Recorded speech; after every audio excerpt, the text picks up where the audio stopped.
Good evening, my name is Sandra and I'm a fellow and I'm here for business. Let's start with First Atlantic Bank. And sacked workers of First Atlantic Bank have for the second time rejected a package from the bank, a severance package. Here are excerpts of that letter that was issued to them today, and what we have here, the bank is offering them 1 month basic salary in lieu of redundancy notice, 1.5-month basic salary for each completed year of service on pro rata, capped at 36 months, 24 years of service as redundancy pay, of 20% discount on employee loans as applicable, and 2,000 lump sum as transportation, extension of employees' medical cover for 6 months, and provision of a day's training session for affected workers to deal with any psychological problems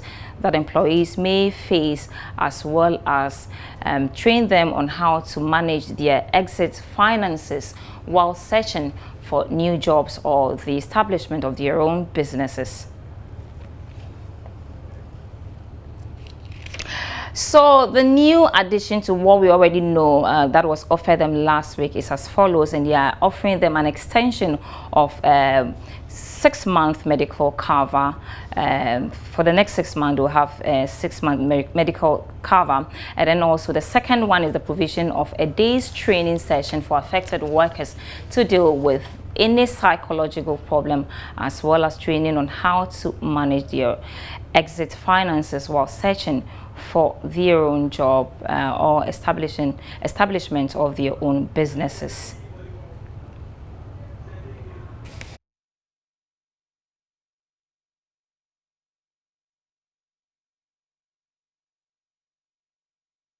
Austin Game is a labor expert, and he joins me via Skype for his thoughts on this new development. Thanks so much for your time, sir.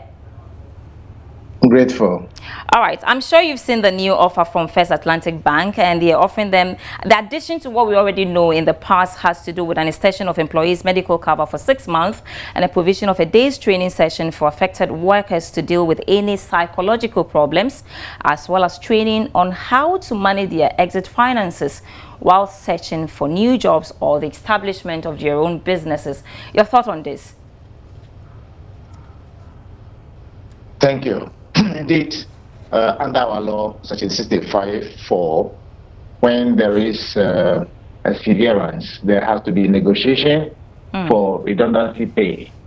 Therefore, the effort so far made by the two parties is in a good step. They've made some effort. In the unlikely event that the parties decide not to accept the package as you've read it out, what they have to do is to seek either the help of a mediator or an arbitrator, or go to the National Labour Commission for assistance, where the matter can be put to rest. I see. That is how it's supposed to be. Okay, I see. But I'm interested in the psychological assistance that is being offered them for 1 day. The question is, couldn't they have done that or provided that psychological assistance ahead of the exercise itself? That is for best practices. That is how it's supposed to be. It should have been part of the plan of management itself in engaging the workers even before they even engage in this kind of harvests. They should have planned it. They should have communicated that to them. They should have engaged somebody to engage them. That is how I knew some banks do. That is how I knew some organizations do. It's unfortunate this one take a different turn. Okay, now the workers have obviously rejected this new offer. What's your advice on the next step? And especially I want to know whether, since they have not been informed prior to the whole exercise and this took them by surprise, do they still remain workers of this bank, or they cease to do so? Well, like you said, it's a bank. It may be difficult holding them there for whatever reason. And so the best thing the two parties should do now, especially on the side of the workers, They shouldn't go to the court, because they go to the court, they might waste time. they should go to the National Labour Commission for an assistance where they will engage either the services of a mediator, arbitrator, or the commission itself will assist them to have a solution to the matter. Because there will be a finality to the matter as quickly as possible if they go to the route. But if they should go to the court, obviously the court will go through processes. By the time they finish, you are close to 1 year. They will be the losers. The second part of the question I was asking, are they still workers of this bank? Because they have obviously disagreed with the method that was used in laying them off, and they have also rejected the packages. So yes, of course, the bank doesn't want them, but once there's no amicable resolution to the issue and also the offer has not been accepted, are they still workers of this bank?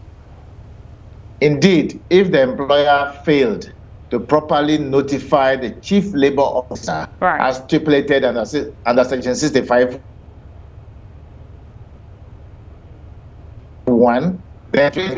the might be questioned by whoever will be the mediator or arbitrator or the Labour Commission itself. And therefore, it's likely they will pay some extra penalty. It's a possibility. All right, thank you very much, Austin Game. He is a labor expert and he's been speaking to us about the current developments at First Atlantic Bank, where they have actually offered the laid-off workers another offer, which they are obviously rejecting.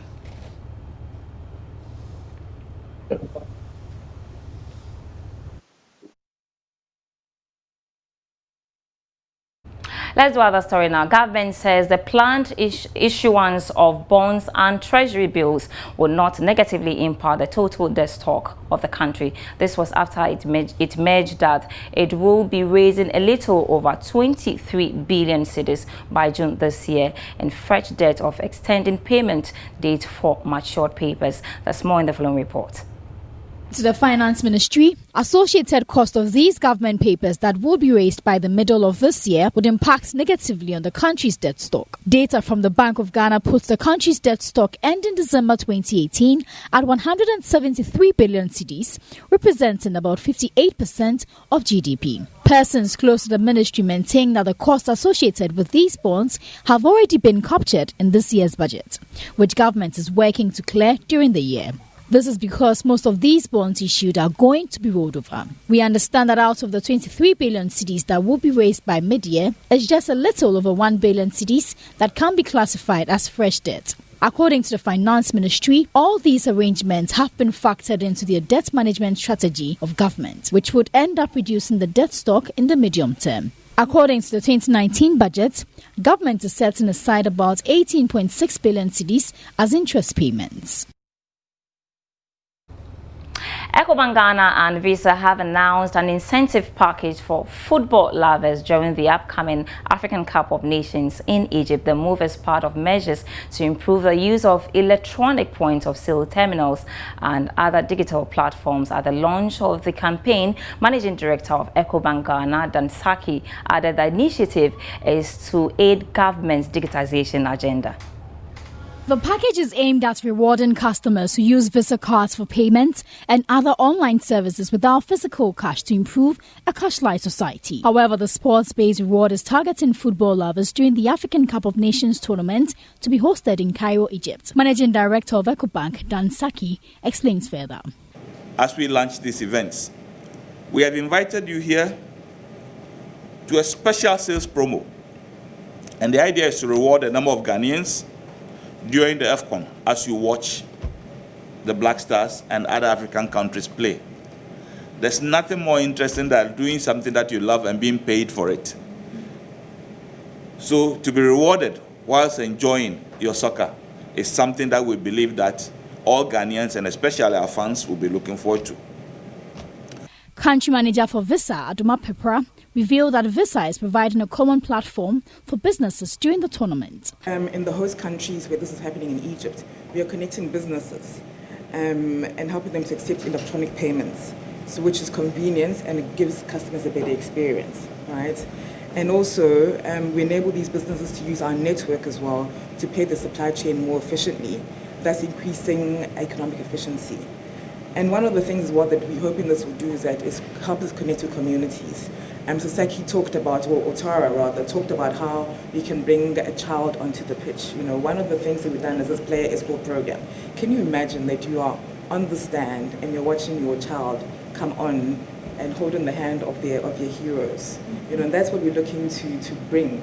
We're looking to bring the electrification to our communities.